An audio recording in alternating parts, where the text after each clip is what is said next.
नमस्कार। आज अपन देख रहे हैं SSC CGL exam 2019 type first, उसके शिफ्ट 22 का क्वेश्चन नंबर 8।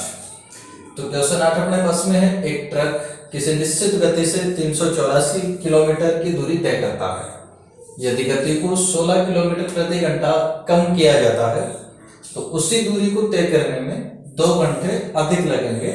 मूल गति का 75% कितना है? देखिए आपको दिया गया है सबसे पहले तो कि जो ट्रक है एक निश्चित गति से 384 किलोमीटर की दूरी तय करता है। तो देखिए सबसे पहले तो दूरी आपको दे दी गई है, और जो दूरी है इसके लिए आप जानते हैं कि जो दूरी होती है 4 इंटू समय होती है। दूरी क्या होती है? 4 इंटू समय। तो यहाँ आपको दूरी दे दी गई कितनी है? 384 किलोमीटर। तो ये दूरी आपके पास में 384 किलोमीटर। फिर आगे बढ़िए, देखो क्या है कि जो गति है इसको क्या कर दिया, 16 किलोमीटर प्रति घंटा कम कर देते हैं। तो उसी दूरी को यानी 384 किलोमीटर को तय करने में समय कितना अधिक लग जाता है? 2 घंटा ज्यादा लग जाता है समय। तो आपको बताना मूल गति का 75% कितना होगा ना। तो देखना अब इसके लिए आप लोग क्या करेंगे। अभी देखिए फॉर्मूला आपने, दूरी जो होती है 4 इंटू समय होती है, तो 384 के गुणनखंड कर लीजिए आप, 2 गुणनखंड ना।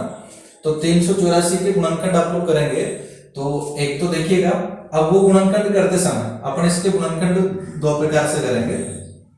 अब गुणनखंड करते समय ध्यान क्या रखना आपको कि एक गुणनखंड जो होगा पहला गुणनखंड उसका अंतर तो 16 होना चाहिए, दूसरे गुणनखंड जो है उसका अंतर 2 आना चाहिए, क्योंकि गति कितनी कम करी है? 16 किलोमीटर प्रति घंटा। समय कितना कम हुआ है? 2 घंटे अधिक लगे हैं, तो समय बढ़ गया 2 घंटा। तो पहले गुणनखंड का अंतर 16 आना चाहिए, दूसरे गुणनखंडों का अंतर 2 आना चाहिए। तो देखो मैं इसके 2 गुणनखंड लिख रहा हूं। एक तो जो 384 है इसको आप लिख सकते हो 64 इंटू 6। दूसरा 384 को आप ये भी लिख सकते हैं 48 इंटू 8। कर दिया ना गुणनखंड। अब देखिएगा 64 और 48 दोनों का अंतर 16 ही है। इसका मतलब ये तो क्या हो गई आपकी 4। पहले 64 थी, फिर 16 कम कर दी तो कितनी हो गई? 48। ये आपके पास में हो गया क्या? समय। पहले 6 घंटे लग रहे थे, और जब गति को 16 किलोमीटर प्रति घंटा कम कर दिया तो समय लग रहा है आप कितना? 8 घंटा। ठीक है, इसका मतलब मूल गति आपको मिल गई कितनी है? 64। लेकिन आपको मूल गति नहीं बताना इसका 75%। तो इसका 75% बता दो। इसका 75% कैसे निकालोगे? 64 आई, इसका 75% निकाल लो तो गुणा 75, और प्रतिशत हटाने के लिए बटा 100। हल कर देंगे आप लोग इसको। ये 25 से कैंसिल हो जाएगा 3, ये आ गया 4, ये 4 से कैंसिल हो जाएगा 16, और 16 इंटू 3 कितना आ गया आपके पास में? 48 किलोमीटर प्रति घंटा। तो ये आपके पास में आ गया मूल गति का 75%। तो अगला है क्वेश्चन 9। त्रिभुज एबीसी में कोण बी और कोण सी के समद्विभाजक त्रिभुज के अंदर बिंदु O पर मिलते हैं। कोण BOC 122 डिग्री है, तो कोण ए की माप क्या होगी? अपने को कोण ए की माप इसमें बतानी है। ठीक है भाई, देखिए त्रिभुज ABC में तो सबसे पहले आप लोग एक त्रिभुज बना लीजिए ABC।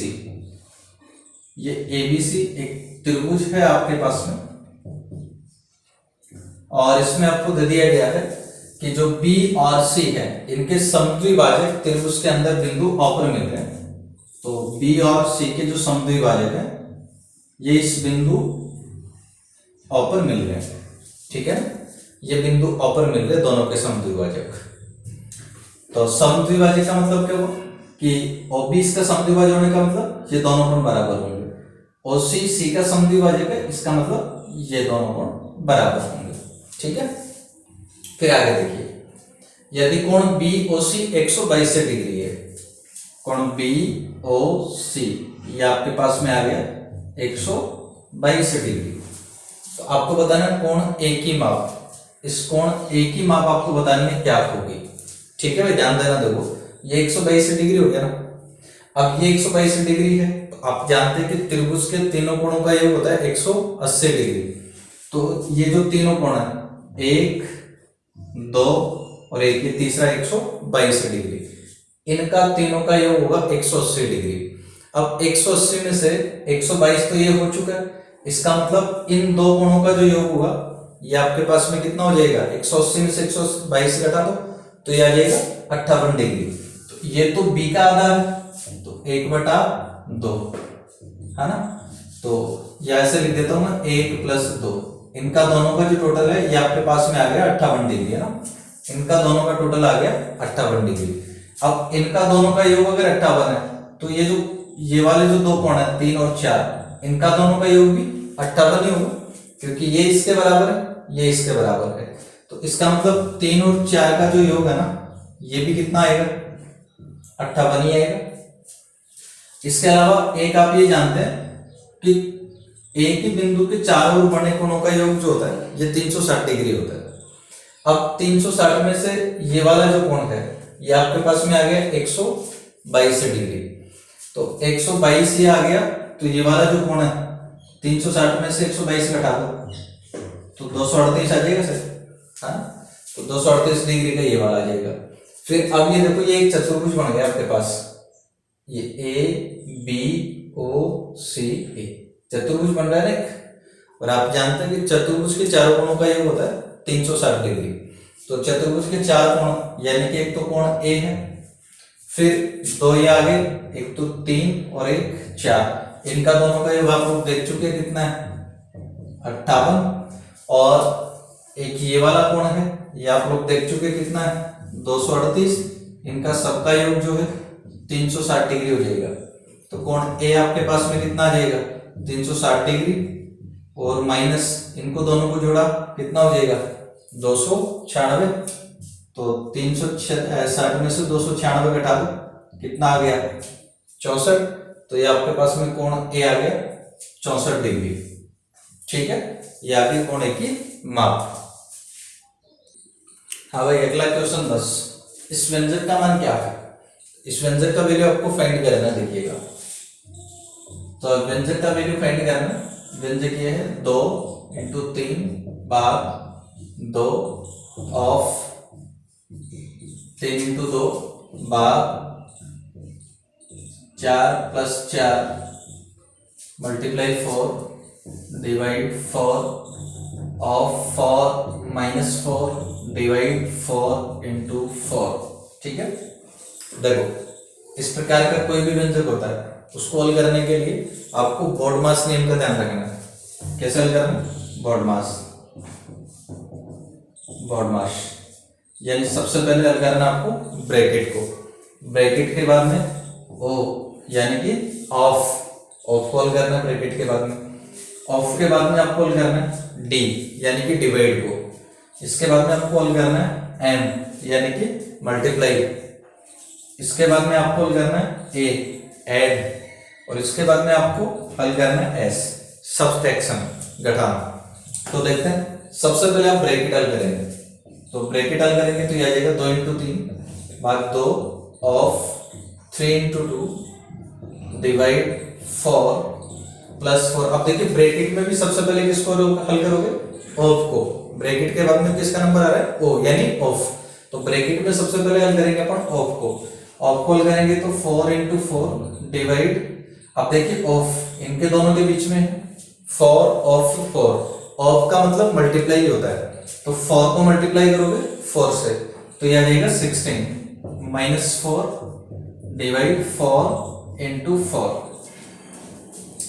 Equal to 2 × 3 divide 2 of 3 × 2 divide. अब इसको हल कर दीजिए, ऑफ के बाद में किसको हल कर लोगे, डिवाइड को। तो डिवाइड को देखिए यहां से, ये आ जाएगा 4 + 4 × हाँ भाई 4/16 यानी कि 1/4 माइनस, फिर 4 को 4 से डिवाइड कर दोगे 1 और × 4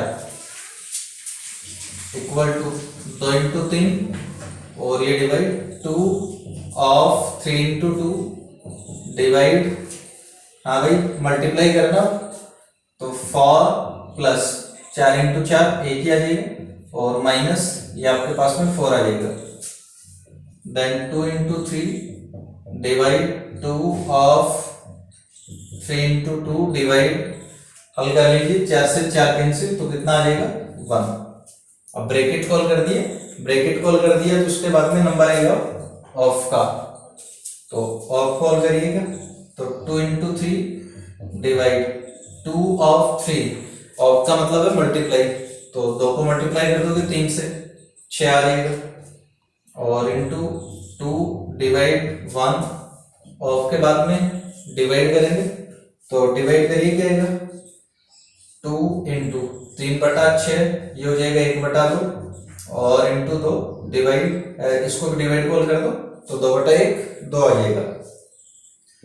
इसको कॉल कर दीजिए मल्टीप्लाई को, 2 से 2 कैंसिल, तो आंसर आपके पास में आ गया कितना 2, ये आ गया व्यंजक का मान। हाँ भाई नेक्स्ट क्वेश्चन है 11, यदि x + y + z 19 है, x² + y² + z² 133 है, और xz = y² है, तो z और x के बीच अंतर है, हमें z और x का अंतर बताना है। देखिए तो z और x का अंतर बताना, z - x है ना, तो देखते क्या बनता है। सबसे पहले x + y + z 19 आपको दिया गया है, अपने को z और x का अंतर चाहिए, तो इसमें से z + x को बचा लो, इसका y का पक्षांतरण कर दो, तो ये आ जाएगा 19 - y, है ना। अब देखिए अगले जो वैल्यू आपको दिया गया उसमें स्क्वायर है, इसलिए हम क्या करेंगे, इसके दोनों पक्षों का स्क्वायर कर लेंगे, दोनों पक्षों का स्क्वायर करिए, देखो क्या बनता है। यहां से तो हो जाएगा z + x का होल स्क्वायर, इधर से हो जाएगा 19 - y का होल स्क्वायर, इसका प्रसार करना आप जानते हैं, तो करेंगे तो आ जाएगा x² + z² + 2zx, है a + b के होल स्क्वायर वाले फॉर्मूले से, इक्वल टू, इसका जब प्रसार करेंगे a - b के होल स्क्वायर से, तो a - b का जो होल स्क्वायर है ये आप लोग जानते हैं a² - 2ab + b², ना, तो a² का मतलब 19 का जो स्क्वायर है 361 माइनस 2ab, तो 2a का मतलब 19, b का मतलब वही, तो जाएगा 38 वही, और प्लस b² यानी कि y², ठीक है ना। और अब देखिएगा x² + z², इसका जो मान है यहां से लिख दीजिएगा आप लोग, x² + z² बराबर आ जाएगा 133 माइनस y² प्लस 2zx। अब zx को आप लोग देख सकते हैं किसके बराबर है, y² के, इसको आपने लिखा y² बराबर 361 माइनस 38y और प्लस y²। अब इसको देखिए, ये हो जाएगा 133 और minus y² plus 2y² plus y² बचेगा 361 माइनस 38y और प्लस y²। इसके बाद देखिए y² से y² हो जाएगा कैंसिल, इस 38y का कर लीजिए पक्षांतरण, तो ये पक्षांतरण करने पर पॉजिटिव हो जाएगा, बराबर आ जाएगा 361, और इसमें से घटा दीजिए 133, 361 में से 133 घटा दीजिए, तो ये शायद आ जाएगा 228। तो y का जो मान है ये आपके पास में आ जाएगा 228/38, और 228/38 तो ये आपके पास में आ जाएगा 6। y का मान आपके पास में आ गया 6। तो अब अपने को जो ज्ञात करना है वो देख लीजिए, हमें z और x का अंतर करना है, तो z - x का स्क्वायर कर लीजिए आप। अब z - x का जो स्क्वायर है जानते हैं आप लोग किसके बराबर आएगा, इस वाले फॉर्मूले से, z² + x² - 2xz।